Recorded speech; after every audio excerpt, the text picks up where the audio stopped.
Sudah itu belum? Sudah. Oke. Assalamualaikum warahmatullahi wabarakatuh. Nah, perkenalkan, nama saya Tegar Riki Darmawan dari Fakultas Usuluddin dan Filsafat, program studi agama-agama dari kelas B3. Pada kali ini saya akan mempresentasikan mengenai pendekatan agama dalam pendidikan. Nah, apa yang dimaksud dengan pendekatan agama dalam pendidikan? Yang dimaksud pendekatan agama dalam pendidikan yaitu bagaimana caranya agar kita bisa memahamkan seseorang apa itu arti sebuah agama melalui perantara pendidikan seperti sekolahan. Nah, sekolah mengajarkan agama kepada kita tapi melalui pendidikan, melalui metode pendidikan. Nah, bagaimana dengan caranya? Beberapa metode mungkin dapat kita bagaimana caranya? Ada beberapa cara dalam pendekatan agama dalam pendidikan dan juga dapat melibatkan banyak hal. Nah, seperti budaya, sejarah, tradisi, dan kepercayaan, dan masih banyak lagi hal-hal yang lainnya. Nah, dari sini saya mengambil dua metode yang menurut saya mungkin sangat efektif ya. Yang pertama ada metode umum. Metode umum yaitu metode yang sudah sering atau biasa kita lakukan. Sudah biasa kita dengar lah. Mungkin seperti di sekolahan, pendidikan di sekolahan. Nah, di metode umum ini ada 3 yang saya ambil. Di antaranya itu dengan metode umum. Yang pertama sejarah. Nah, bagaimana kita bisa mengenalkan mereka tentang agama, tapi dengan sejarah. Nah, biasanya sih banyak ya orang-orang mungkin bosan dengan pelajaran sejarah hanya karena belajarnya itu aja, kebanyakan membaca gitu. Nah, tapi kita dengan rasa penasaran yang tinggi, kita bisa mengajarkan arti sebuah agama melalui sejarah.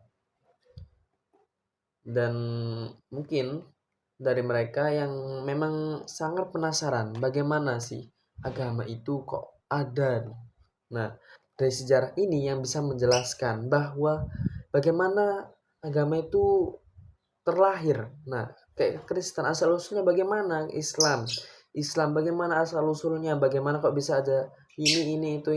Nah, dan jadi sejarah ini menurut saya sangat penting. Nah, jadi tidak bisa seseorang memiliki agama, mengakui keberadaan agama tersebut tanpa melihat dari sisi sejarahnya.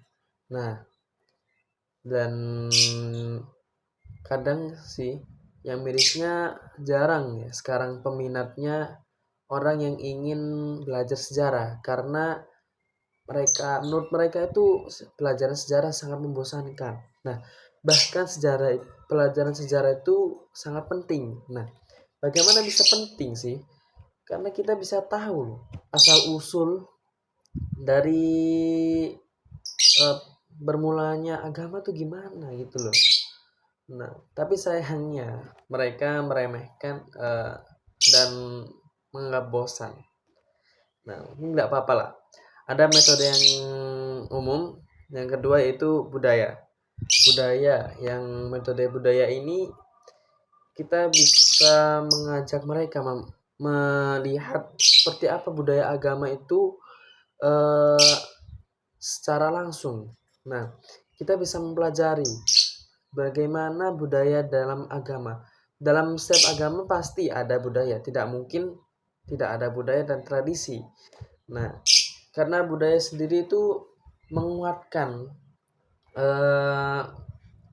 mungkin bisa jadi perantara juga antara agama. Nah, bagaimana kita bisa memberi pemahaman agama melalui budaya ini? Nah, dari budaya sendiri ini memiliki kesan-kesan tertentu yang bisa menarik perhatian seseorang. Nah, contohnya aja kalau di Islam mungkin banyak ya tradisi budaya, contoh Banjari. Nah, Banjari selawatan. Nah, dari situ banyak bahkan agama dari luar saja pun bisa apa namanya penasaran gitu dengan budaya kita dan tradisi kita. Nah, bahkan di Kristen, Katolik, bahkan masih banyak lainnya, Buddha. Nah, mereka juga memiliki rasa penasaran jelasnya. Apa sih yang mereka lakukan itu? Jadi akhirnya mereka ingin pelajarinya. Nah, melalui apa budaya. Nah, tidak ada salahnya sih mereka bahkan sampai mengikuti tradisi dan budaya mereka asalkan.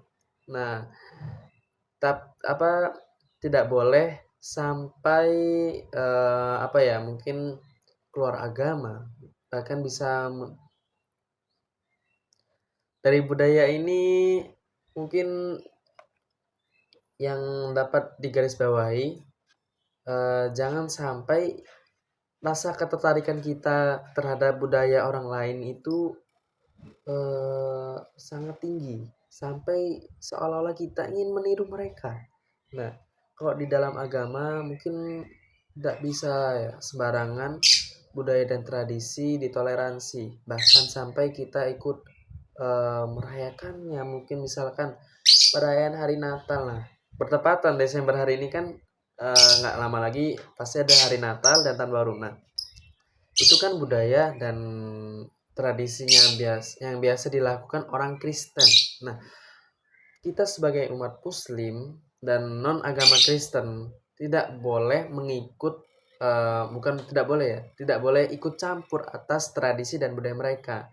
Nah, jadi ya kita boleh menghargai toleransi. Nah, tapi tidak boleh sampai ikut-ikutan. Nah, karena mungkin beberapa pendapat ya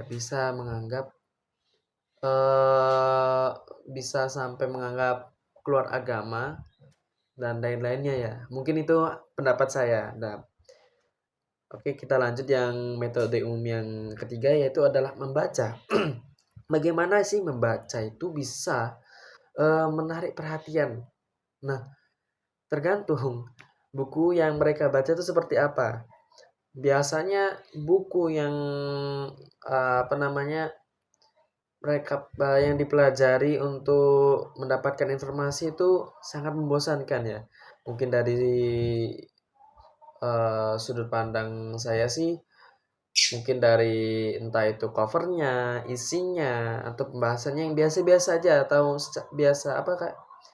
Ya sudah umum lah gitu. Kenapa harus dibahas lagi? Kita kan sudah tahu. Nah, dari buku kita bisa memilih bagaimana sih kita bisa tertarik membaca buku mengenai pelajaran agama. Nah, yaitu kita bisa memilih apa isinya, apa yang dipelajari dalam buku tersebut. Nah, bahkan zaman sekarang sih mungkin jarang ya orang ingin membaca. Bahkan di perpustakaan saja rasanya sangat sepi. Dan bahkan kita bisa mengakses di media sosial, bahkan di internet. Nah, yang biasanya Google lah. Nah, kita bisa mengakses dan mempelajari, bahkan kita bisa menemukan berbagai macam sumber bagaimana sih agama itu, apa sih agama itu. Nah, mungkin hanya itu ya kalau yang membaca tidak apa terlalu formal lah menurut kita adalah. Dan beberapa metode tadi bisa Anda temukan dalam sekolah. Karena dalam sekolah ini ya sangat sering lah kita temukan metode ini. Bahkan jarang ada sekolah yang tidak mengajarkan agama. Jadi hampir seluruh sekolah mengajarkan pendekatan agama dalam melalui pendidikan. Nah, yang berikut metode yang kedua menurut saya sih ada metode pariwisata. Nah, metode pariwisata ini mengapa sangat efektif? Karena metode pariwisata itu apa ya? mengadakan studi kunjungan. Nah, biasanya kalau kita mengadakan studi kunjungan, pasti kan seru kan ya. Kita bisa mempelajari dan melihat secara langsung bagaimana umat beragama lain, nah, berkomunikasi, melakukan budaya tradisi. Nah, dari sini bahkan kita pastilah mungkin beberapa orang memilih metode pariwisata karena dengan metode pariwisata ini kita bisa memahami agama secara langsung gitu loh. Mungkin kayak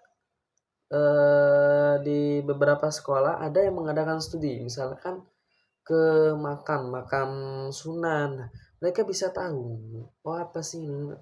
Nah, bahkan kita juga bisa eh, mengadakan studi religi di luar sekolah, sambil ya santai-santai bersenang-senang. Nah, jadi dari sini tuh dapat kita ambil bahwa metode pariwisata ini menurut saya hal yang paling sangat ampuh untuk memahamkan bagaimana pentingnya agama dalam kehidupan. Kayak yang pernah kita lakukan waktu ospek jurusan. Nah, waktu itu saya pernah ospek jurusan di wihara. Nah, dengan adanya studi religi, studi mengadakan studi kunjungan ini, kita dapat mempelajari secara langsung bagaimana interaksi mereka, bagaimana cara kita berkomunikasi, bagaimana cara mereka mengerjakan agama itu bagaimana menurut pandangan masing-masing. Nah, bahkan kita juga bisa berkenalan langsung loh dengan para ahli. Nah, dari sini kita dapat simpulkan bahwa metode pariwisata ini sangat penting ya. Menurut saya sangat penting. Jadi bagaimana cara kita mendekatkan diri pada agama, mempelajari agama secara langsung. Kita bisa belajar langsung ke sumbernya. Nah, langsung ke para ahli, dan di sana kita dijelaskan bagaimana agama itu berjalan. Nah, bagaimana tradisi mereka, bagaimana budaya mereka. Nah, jadi mungkin hanya itu ya metode. Jadi menurut materi saya ini pendekatan agama dalam pendidikan itu penting ya. Jadi sejak dini kita tuh seperti mungkin dituntut bahwa kita harus memiliki kepercayaan, dan bahkan kita sejak lahir pun sudah memiliki identitas agama. Nah, bahkan orang-orang yang hidup di mungkin perkampungan atau suatu wilayah terpencil, bahkan tidak ada agama di sana. Bahkan itu sangat miris menurut saya. Apalagi orang yang ateis, tidak percaya dengan keberadaan Tuhan dan tidak beragama. Nah, itu sangat disayangkan sebenarnya. Dan kita apa sih manfaatnya memiliki kepercayaan? Banyak sih manfaatnya. Mungkin bisa saya jelaskan lain waktu. Tapi kalau menurut saya sih, secara singkat, pentingnya mempelajari agama itu untuk demi diri kita, demi kesehatan rohani kita. Nah, karena beberapa agama itu eh, mengajarkan kesehatan rohani, dan bahkan mereka dalam agama itu ada peraturan-peraturan tertentu eh, bagaimana cara kita menjalani hidup dengan sangat baik. Nah, jadi bagaimana menurut pendapat kalian? Nah, kesimpulan yang dapat diambil sih dengan adanya pendekatan agama dalam metode pendidikan bisa mengajarkan kita untuk bagaimana cara kita mencintai agama dan kepercayaan kita sendiri. Nah, jangan lupa Jika kita berinteraksi dengan agama orang lain, ingat selalu toleransi. Nah, jangan jangan sekali-sekali kalian ikut urusan atau mengikuti ikut campur dalam urusan mereka, tradisi, budaya, biarkanlah mereka memiliki budaya sendiri, tradisi kita kan juga memiliki. Nah, kenapa harus ikut-ikut mereka gitu loh. Nah, jadi mungkin hanya itu yang dapat saya jelaskan. Mohon maaf apabila ada kata-kata yang salah. Sekian dari saya, mohon maaf. Wassalamualaikum warahmatullahi wabarakatuh. Terima kasih.